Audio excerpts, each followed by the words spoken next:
All right, page 89, music theory. Moving on. You finished the crosshand arpeggios, and now we're turning the page to the music theory. You're going to do numbers 1 and 2. Number 1 is simply naming the notes, and that's all you really have to do. If you want to get more out of these exercises, you can take them to the piano and play them, counting them, especially when you do number 2. Number 2 is writing the counts in. So you have, both of these are 4/4 time, separate examples. They're both right hand. If you want to play them, that's great. You don't have to post anything for that.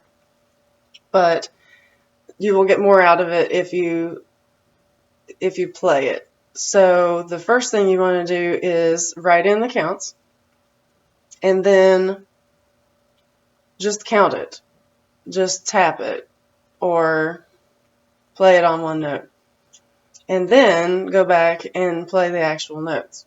Because if you get the rhythm down in your head and then you start playing, it'll be easier to keep the right rhythm.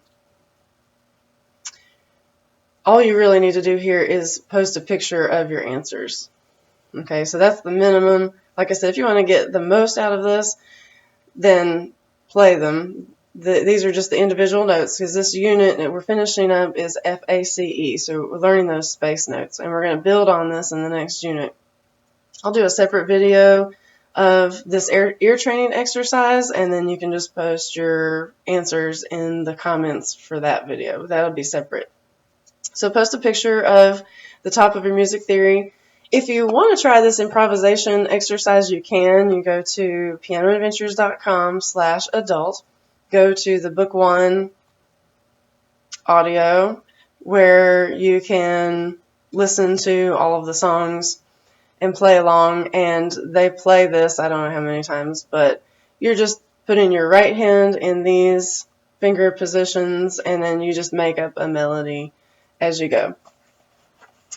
No need for that. That's just optional. I don't do a lot of improvisational stuff because that's not a strong suit for me. I'm more of a read the music and play it the way it's written type person. So for me to teach improvisation is a little comical because I'm not much of an improvisational player. But that might be something you enjoy. So that's an option. Unit 8. The treble C pentascale. So we've just learned FACE, all the spaces on the treble staff. So now we're going to move your right hand up. We're going to take it up from middle C, and we're going to place it on treble C, which is the C above middle C.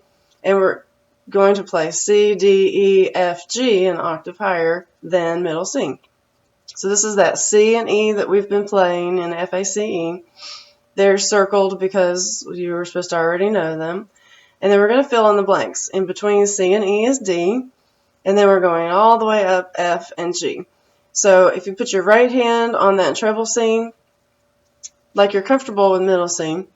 So if you put that right hand thumb on treble C, we're just going to do C, D, E, F, G. So for these two songs, for May Dance and When the Saints Go Marching In, you're going to be playing in C position, an octave higher, but it's going to be written on the staff starting on treble C. So you really want to get to know these notes. And I'm going to play the first line of May Dance because it's a little tricky with the rhythm, and I don't struggle with it, but I have to think about it, and I know that hearing it would be helpful. So with this 3/4 time, the best thing to do with 3/4 time is to count a free measure beforehand, and maybe even 2. So you can count 1, 2, 3, 1, 2, 3, and then you start. Or you can count 1, 2, 3, and then start. That kind of gets your mind thinking in threes instead of that natural tendency to count in 4. So, and with the staccato at the end, there's this tendency to want to wait too long before we start the next measure. So if we count a measure before, it's 1, 2, so I'm going to do 2 measures because that's just, for some reason, I like to do 2 measures. 1, 2, 3, 1, 2, 3.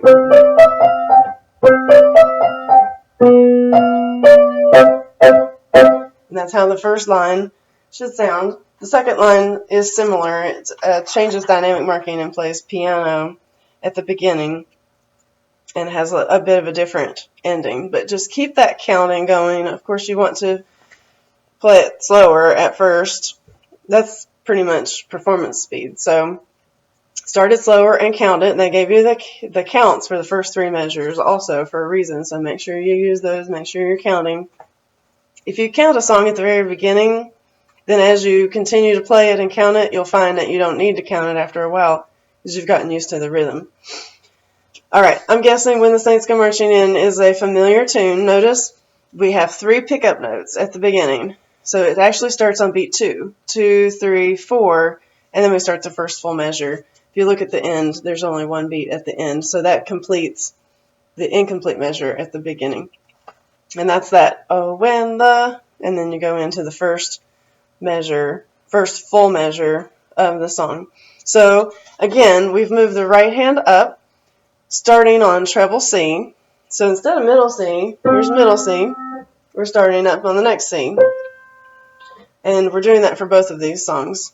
So, and this uses imitation. I don't think they actually talk about imitation in this, but the right hand is played, and then the left hand imitates it, the same notes, playing again. And those are your assignments for this week. So work on your music theory, and then May Dance and When the Saints Go Marching In.